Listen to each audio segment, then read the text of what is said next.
As training camp approaches, we take you inside One Buccaneer Place, where the Tampa Bay Bucs begin their journey towards the 2026 NFL season. After falling short of their expectations last season, the Bucs entered the offseason determined to get better. Armed with key free agent additions and a solid draft class, the work begins with mastering the details. They're getting the schemes down on both sides. That's important. We're starting to understand situational football a little better. We just got to keep working on that. So that's really the basis of it.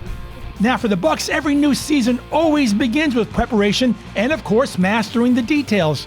But I ask players, what feels different this year?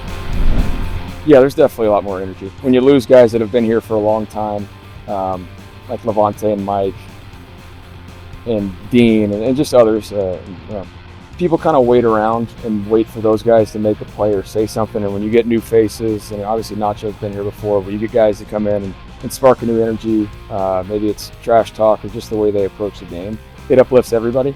And so it's been really fun to see all the new pieces on defense. That in itself brings a lot of energy. And so it's made every single practice competitive. That's the type of energy and competition that we're having right now, which is really good for the Bucs. Yes, there's a different energy surrounding this football team. The roster has been built. Now the challenge is bringing all those pieces together.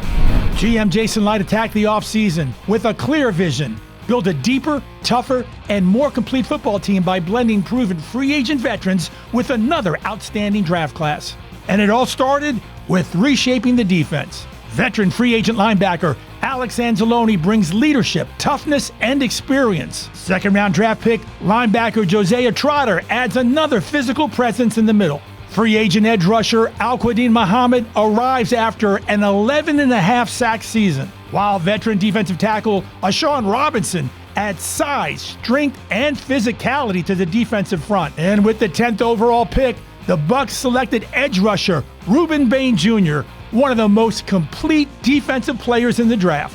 For me, it's probably his intelligence, just his understanding of the game. Some things you can't teach that. He doesn't learn the game like a normal rookie. He does natural things that a 3 or 4 year guy can do, and that's good to see. He's amazing, and I could be even biased because my teammate, and he's a University of Miami guy, so and I went to University of Miami, but no, he's great. Just the way he picked things up, and he's just a natural. It's like he's been here before, and sometimes with rookies, there's a lack of urgency. I don't see that with him. He picked things up pretty well, and he's out there having fun. He brings a lot of depth to that position, more than we've had in quite a while. Obviously with Bain and Muhammad and Yaya and Nelly and Braz and David Walker coming back and the other young guys that we have here. We hadn't had that kind of depth in a long time, so they're really pushing each other, so it should be good. It should be fun to see in camp. I'm excited to be a part of this group, and I think we'll have a lot of fun. I don't want to give the people too much, but I do like what I see, from those guys, and it fired me up to make sure I'm doing my part. So we rushing collectively. 4 equals 1. And that's pretty much what we have to do, and just learning each other rushing styles and play styles and stuff like that, so we can go out there and look like we've been playing together forever. Talent alone doesn't win championships. With all the new additions, leadership may become this team's greatest strength. Anzalone, we was drafted together in 2017. I've been around him for a while. Played with him last year, 2 years in Detroit. Smart, instinctive, tough, physical. I think I know he's what every team will want in a leader. He is a leader, and not only he's a great football player, he's a great person. And he wants everybody to succeed, and he understands that having everybody on the same page is important, especially on the defense. He is the quarterback of the defense. Getting players who are willing to put the team first. That's exactly why the Buccaneers added veteran safety and 2-time All-Pro special teamer Miles Killebrew. I think it is beneficial. Obviously I take it very serious. I know how my bread is buttered. I'm not here to be the franchise quarterback. I'm here to play special teams, no doubt. And so I know the language that they speak. I can reiterate it. Danny's really big on multiple voices, same message, and so I know what he's looking for. So it is helping. But there's a number of very capable, very smart players on this team, which I'm really excited to play alongside. Talent with character wins championships. That's the culture the Buccaneers believe they're building. I think the team is absolutely just littered with strong leadership. A lot of voices. Everyone's really excited, and it feels like a winning culture. I'm excited to be a part of it. Now, the transformation hasn't been limited to the defensive side of the football. The Bucs continue to build around quarterback Baker Mayfield, creating more depth, more competition, and more playmakers throughout the offense by signing dual-threat running back Kenny Gainwell to complement Bucky Irving and Sean Tucker, and depth at wide receiver by drafting third-round pick Ted Hurst, who joins Emeka Egbuka, Chris Godwin, Jalen McMillan, Tez Johnson, and tight end Cade Otton. Now, on paper, this may be one of the deepest offensive groups Baker Mayfield has led since arriving in Tampa Bay. Seeing what defenses are, how they're going to try and cover us, attack us, and so it's a great luxury to have. But yeah, we expect all those guys. I mean, I think Chris looks really, really good right now. Just training with him the whole offseason, and J-Mac as well. Just those guys have busted their tails, and so Chris looks like he's back into his pure form.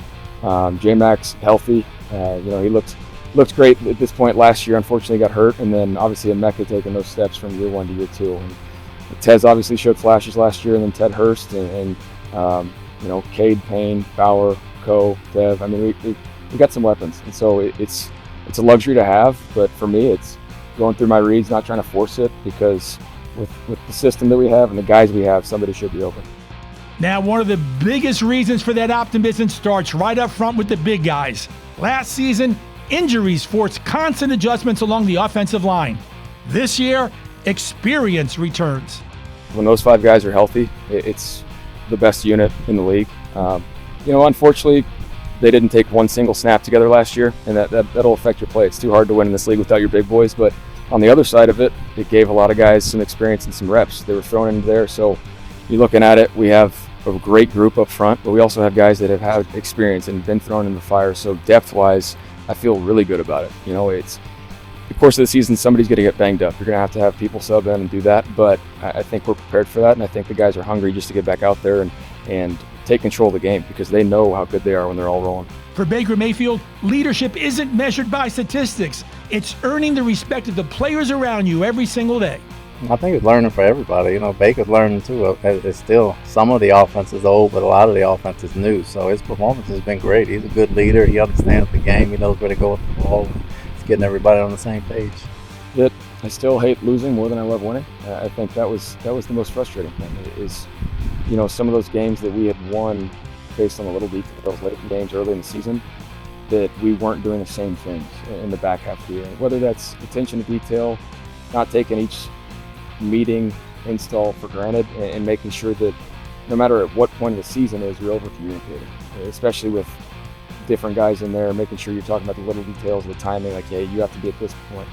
And right now, you got to be open. You're number 1 in the read, or you're last in the read. You can take your time. You can kind of mess with your release and whatnot. So just over communicating some of the conceptual things. But I learned that no matter what, I was fighting through a lot, but I was trying to be the same person for these guys each and every day. And to me, that's what a good leader does. The expectations haven't changed. Inside One Buccaneer Place, the mission is clear. With a talented roster, new faces, and renewed energy, they feel they can compete for a championship.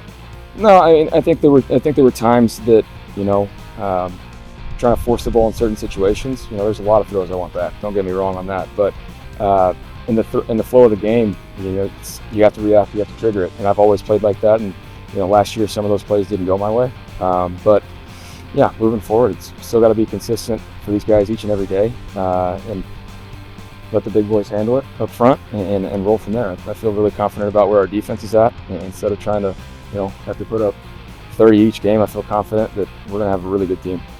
Every championship season starts somewhere. For the 2026 Tampa Bay Buccaneers, the journey begins now. For the Good Luck Tampa Bay Bucs report on MOR TV, I'm H. John Mejia.